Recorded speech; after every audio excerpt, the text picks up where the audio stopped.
नमस्कार, मैं अर्चना और आप देख रहे हैं हंगामा टाइम्स। हंगामा टाइम्स जिस तरह से लखनऊ की खास शख्सियतों से खास बातचीत करता है, जिस तरह से हमने 9 वर्ष को लेकर के आचार्य रूपचंद दीपक जी से बात करी थी कि 9 वर्ष को लेकर वो क्या कहेंगे, वैसे मकर संक्रांति के उपलक्ष्य में यानी कल 14 जनवरी को लेकर के जिस तरह से आस्था के कुंभ में भी लोग डुबकियां लगा रहे हैं और सारी चीज़ों को लेकर, कल मकर संक्रांति जगह जगह भंडारे भी होते हैं, लोग खिचड़ी भोज भी करते हैं और लोग तहरी भोज भी करते हैं, लोग दान भी करते हैं। तो इन सब चीज़ों को लेकर के आचार्य रूपचंद दीपक जी से बात करने के लिए आए कि मकर संक्रांति के उपलक्ष्य में वो क्या कहेंगे। तो आचार्य जी, आपका बहुत बहुत स्वागत है। नमस्ते, धन्यवाद। मकर संक्रांति को समझने के लिए हम ये जानें कि संक्रांति क्या है। ये पृथ्वी सूर्य के चारों ओर घूमती है और एक चक्र पूरा हो जाता है तो 360 अंश का कोण पूरा होता है। इसे एक वर्ष कहते हैं और वर्ष महीनों में बटा है, तो 12 महीने में 360 अंश का कोण पूरा हो तो एक महीने में 30 अंश का कोण बनेगा। ये कोण जो बनता है, चूंकि पृथ्वी गोल है और सूर्य गोल है, तो गोल चीज़ों के बीच में तो कोण बनता नहीं। पृथ्वी की जो विषुवत रेखा है और पृथ्वी की जो परिक्रमा रेखा है, इन दोनों रेखाओं के बीच में कोण बनता है। तो उत्तरायण जब होता है, यानी 21 मार्च की तिथि जिस पे निश्चित की गई है, उस समय जो दिन रात बराबर होते हैं वो शून्य कोण होता है। और उसके बाद दिन रात जो बराबर होते हैं सितंबर में 23 तारीख को, वो 180 अंश का कोण होता है। इन दोनों के बीच में 90 अंश का कोण होता है जब सबसे बड़ा दिन होता है 21 जून को, और 270 अंश का कोण होता है जो सबसे छोटे दिन का कोण होता है, 22 दिसंबर को होता है वो। तो ये 4 मुख्य संक्रांतियां तो होती हैं 12, क्योंकि एक महीने में जो 30 अंश का कोण बना तो क्षण भर का समय संक्रांति हुआ। जब 30 अंश का कोण पूरा हुआ, पूरा होने में तो 1 सेकंड से भी कम समय लगता है, वो संक्रांति है। फिर 60 अंश का बनता है, वो संक्रांति है। फिर 90 अंश का बनता है, वो संक्रांति है। फिर ऐसे ही 120, 150, 180 ये कोण बनते हैं तो संक्रांति होती है। 210, 240, 300, इनके बीच में 270 और फिर 300, 330 और 360। 360 यानी शून्य। ये 4 बड़ी बड़ी संक्रांतियां हैं। और जो 21 मार्च को संक्रांति होती है, तब से नया वर्ष शुरू होता है। जहाँ चंद्रमा का पंचांग माना जाता है तो नव वर्ष से शुरू वो तब करते हैं जब दिन रात बराबर होते हैं, या उस दिन अगर नहीं पड़े, जब शुक्ल पक्ष आता है तो शुक्ल पक्ष आते ही उसको शुरू करते हैं। जो सूर्य को मानने वाला पंचांग है वो तभी शुरू हो जाता है जब दिन रात बराबर होते हैं, और चंद्रमा को मानने वाला पंचांग जो है वो थोड़े दिन प्रतीक्षा करके, अगर उस समय कृष्ण पक्ष होता है तो वो कृष्ण पक्ष पूरा हो जाए और जब शुक्ल पक्ष शुरू होता है तब नव वर्ष मानते हैं। और अगर शुक्ल पक्ष चल रहा होता है तो जब अगला शुक्ल पक्ष शुरू होगा तब से नव वर्ष मानते हैं। उसी प्रकार से जब दिन सबसे बड़ा होता है तो वहाँ से दक्षिणायन शुरू होता है और वो कर्क संक्रांति कहते हैं, उसको कर्क संक्रांति कहते हैं, जो 90 अंश के कोण पे बनती है। 180 अंश के कोण पे जो संक्रांति बनती है वो तुला संक्रांति कहलाती है। वो शरद काल का मध्य बिंदु होता है। और 270 अंश पे जो संक्रांति आती है वो मकर संक्रांति है, और वहाँ से उत्तरायण शुरू होता है। आप देख लीजिए, जब 21 जून का महत्व ऐसा नहीं है, बल्कि ये घटना घटती है उस समय जब दिन सबसे बड़ा होता है। जब दिन सबसे बड़ा है और रात सबसे छोटी है, तो वो जो दिन है और उसका जो वो समय है जब कोण 90 अंश का पूरा हो रहा होता है, तो वो क्षण भर का समय संक्रांति है और उसको कर्क संक्रांति कहते हैं। और उसके बाद दक्षिणायन शुरू हो जाता है। उसके 6 महीने बाद जब 270 अंश का कोण बनता है तो उस दिन सबसे छोटा होता है और रात्रि सबसे बड़ी होती है, और पृथ्वी घूम के जाती है उत्तर की तरफ को, और उत्तर को घूमती घूमती जाती जाती आगे बढ़ते बढ़ते वो अपनी थोड़ी सी दिशा बदलती है वो दक्षिण की ओर को। तो सूर्य उत्तर की ओर को जाता हुआ दिखाई देता है, वही सूर्य का उत्तरायण है। तो दिन सबसे छोटा होता है, वहीं से उत्तरायण शुरू होता है। दिन सबसे छोटा होता है, वो जो संक्रांति है वही मकर संक्रांति है। और साधारण गणित पढ़ा हुआ व्यक्ति भी, छात्र भी, हाई स्कूल का छात्र हो या आजकल तो हाई स्कूल से पहले ही इतना गणित और भूगोल आ जाता है, वो जानता है कि दिन सबसे छोटा कब होता है। जब सबसे छोटा होता है वहीं से तो बड़ा होना शुरू होगा, और दिन बढ़ना जब शुरू होता है वही उत्तरायण है, और वो संक्रांति से होता है, और उस संक्रांति का नाम मकर संक्रांति है। तो ये किसी प्रकार से पड़ गया है कि 14 जनवरी को मानते हैं। ये दरअसल जो एक वर्ष में दिन होते हैं, हम मानते हैं 365 दिन। एग्जैक्ट पूरे तो 365 दिन नहीं होते, वो दशमलव में होता है। 365.42 ऐसे करके, 42 एक साथ ऐसे है। तो 365 से थोड़ा सा बड़ा होता है वर्ष, 365 दिन से थोड़ा सा बड़ा होता है, लेकिन हम मानते हैं हम मानते हैं 365.25 365.25 मानते हैं, और होता है 365.24। तो इस कैलकुलेशन में थोड़ा सा फर्क पड़ जाता है।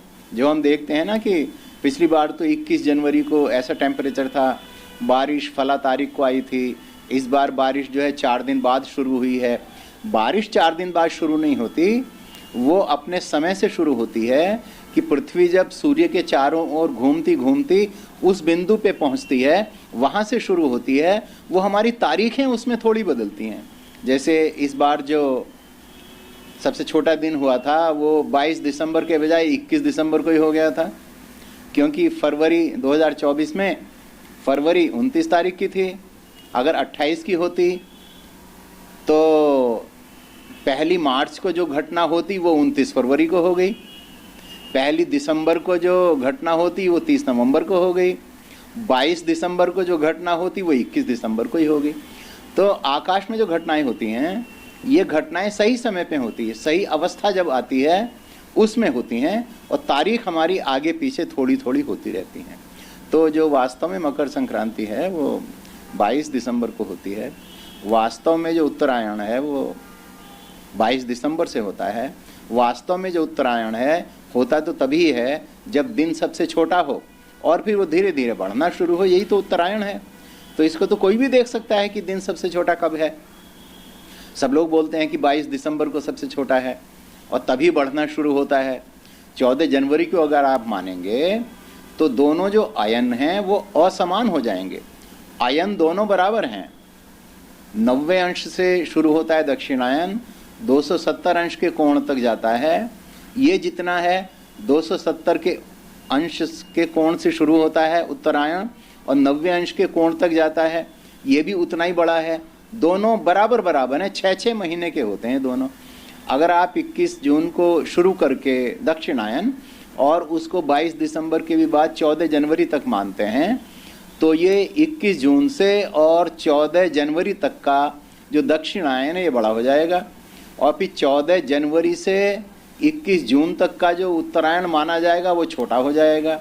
आयन तो दोनों बराबर हैं, ईश्वर के बनाए हैं, बराबर हैं। ईश्वर के जो नियम हैं उन पे चलते चलते जो सूर्य के चारों ओर पृथ्वी घूमती है तो दोनों आयन वो बराबर रखती है। दोनों आयनों में 3-3 ऋतुएं होती हैं। एक ऋतु में 2 महीने का समय होता है, तो 3 ऋतु एक अयन में, 3 ऋतु दूसरे अयन में, 6 महीने एक अयन में, 6 महीने दूसरे अयन में, ये तो दोनों बराबर हैं। और इसको 14 जनवरी को उत्तरायण मान के या मकर संक्रांति मान के लोग गड़बड़ कर देते हैं, गणित भंग हो जाता है उसमें। लेकिन ज़्यादातर लोग मानते हैं, तो ये परंपरा चल रही है। जब परंपरा चलती है तो लोग उसकी मान्यताएं बना लेते हैं और उसमें बहुत सारे महात्म्य जोड़ लेते हैं, जबकि ये तो सीधे सीधे गणित की बात है। दिन सबसे छोटा जब हो गया और वो समय गुजर गया और समय आगे बढ़ रहा है, तो उत्तरायण आगे बढ़ रहा है। दिन सबसे बड़ा है, बड़ा हो चुका, अब वो छोटा होना शुरू होगा। समय आगे बढ़ता है तो दक्षिणायन आगे बढ़ता है। 14 जनवरी को ये मकर संक्रांति का रिवाज कैसे शुरू हुआ?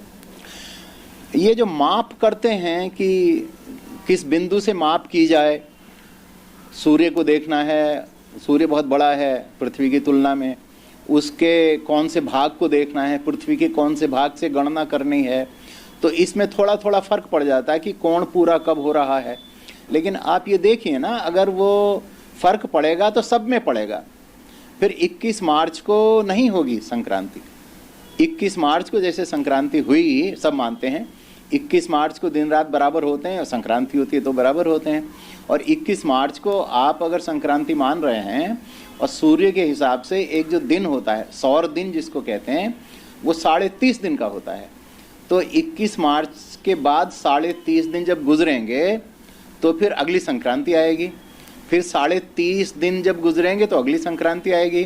फिर 30.5 दिन जब गुजरेंगे तो अगली संक्रांति आएगी। तो अगर तारीख देखेंगे तो एक तारीख आगे पीछे होगी, क्योंकि कुछ घंटों का फर्क पड़ता है तो तारीख थोड़ी सी बदल जाती है। भाई रात के 12 बजे हैं, बज गए अगर तो अगली तारीख आ गई।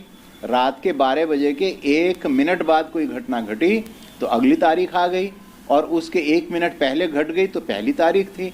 तो इतना तो फर्क पड़ता है, लेकिन एक तारीख के अलावा ज़्यादा फर्क नहीं पड़ सकता। कभी 21 मार्च को आप संक्रांति माने तो संक्रांति जो आएगी कभी 20 में आ सकती है, कभी 21 में आ सकती है, कभी 22 में आ सकती है। वो फिर 18 को या 17 को या 16 को या 15 को नहीं आ सकती, 14 को नहीं आ सकती कोई संक्रांति। मगर वो गणना करने का ढंग है, परंपराओं का ढंग है। और ज्योतिष जो गणित ज्योतिष है, वेदशालाओं में देखी जाती थी। ये पिछला समय, ये 400, 500, 600, 700, 800 वर्ष का समय बहुत उथल पुथल का रहा है। उस उथल पुथल में ज्योतिष की जो मापें हैं, जो मेजरमेंट है, वो उतना शांतिपूर्वक नहीं हुआ, तो उसमें मिस्टेक्स आ गई हैं। उन मिस्टेक्स को दूर करके देखना चाहिए। मनुष्य उतना विचार नहीं करता। आज भी बहुत सारे लोग मानते हैं कि राहु और केतु हैं, ये खा जाते हैं सूर्य चंद्रमा को। कौन खा जाता है? भूगोल को आप जानते हैं और गणित को आप जानते हैं। जब सूर्य के और पृथ्वी के बीच में चंद्रमा आ जाए तो थोड़ा सा सूर्य है वो दिखाई नहीं देता, ये सूर्य ग्रहण है। और जब सूर्य के और चंद्रमा के बीच में पृथ्वी आ जाए तो चंद्रमा का कुछ हिस्सा दिखाई नहीं पड़ता, पृथ्वी की शैडो पड़ने के कारण, यही चंद्र ग्रहण है। लेकिन इसमें भी लोग राहु और केतु का जो माना, कल्पना जो लोगों ने चलाया, आज भी ऐसी कल्पना करते हैं राहु केतु की। सीधा सीधा भूगोल है, सीधा सीधा गणित है। जैसा भूगोल में वो गणित है, ऐसा ही ज्योतिष में ये गणित है कि सबसे छोटा दिन जब हो उसके बाद दिन बढ़ना शुरू होगा, वही उत्तरायण है। और सब जानते हैं कि वो 22 दिसंबर को होता है। सबसे बड़ा दिन हो, उससे आगे समय चलता है तो वो दक्षिणायन होता है। और ये सब जानते हैं कि 21 जून को सबसे बड़ा दिन होता है। तो जो मकर संक्रांति है वास्तव में 22 दिसंबर को होती है। इस बार 21 दिसंबर को हो गई थी। इतना ही थोड़ा सा फर्क पड़ता है, बाकी कई दिन का, 2 दिन का, 3 दिन का फर्क नहीं पड़ सकता। वही मकर संक्रांति है, वही उत्तरायण है 22 दिसंबर को। लोगों की मान्यता है, लोग मना रहे हैं तो मना लें, प्रेम से उत्सव करते हैं तो अच्छा ही है, लेकिन वो सही समय पे हो तो ज़्यादा अच्छा है। तो ये थे हमारे साथ में आचार्य रूपचंद दीपक जी, जिनसे हम मकर संक्रांति के उपलक्ष्य में बात करने के लिए आए थे कि किस तरह से मकर संक्रांति को लेकर के वो लोगों को जागरूक कर रहे हैं। क्योंकि आर्य समाज, यही जो भ्रांतियां फैली हुई हैं समाज में कि कौन सा त्यौहार किस समय और कैसे मनाना चाहिए, इसी को लेकर मकर संक्रांति के अवसर पर हमने उनसे बात की, जिन्होंने बताया कि जो हमारी मकर संक्रांति है सही मायने में 22 दिसंबर को पड़ती है। तो ऐसे हम आपको दिखाते रहेंगे किस तरह से आचार्य डॉक्टर रूपचंद दीपक जी समाज में अलग अलग जो भ्रांतियां फैली हुई हैं तो उनको लेकर के आर्य समाज के द्वारा और उनके विचारों के द्वारा लोगों में एक अलग सी जागृति और एक अलग सा जागरूकता लेकर के आ रहे हैं। तो इसी के साथ मैं अर्चना आपसे जानना चाहूंगी। धन्यवाद। बने रहिएगा हंगामा टाइम न्यूज चैनल के साथ। हंगामा टाइम्स की तमाम खबरों को देखने के लिए हंगामा टाइम्स को सब्सक्राइब कर लीजिए और बेल आइकन दबा लीजिए। अगर आपको ये वीडियो अच्छा लगा हो तो लाइक बटन प्रेस कर अपनी प्रतिक्रिया हमारे कमेंट बॉक्स में देना मत भूलें।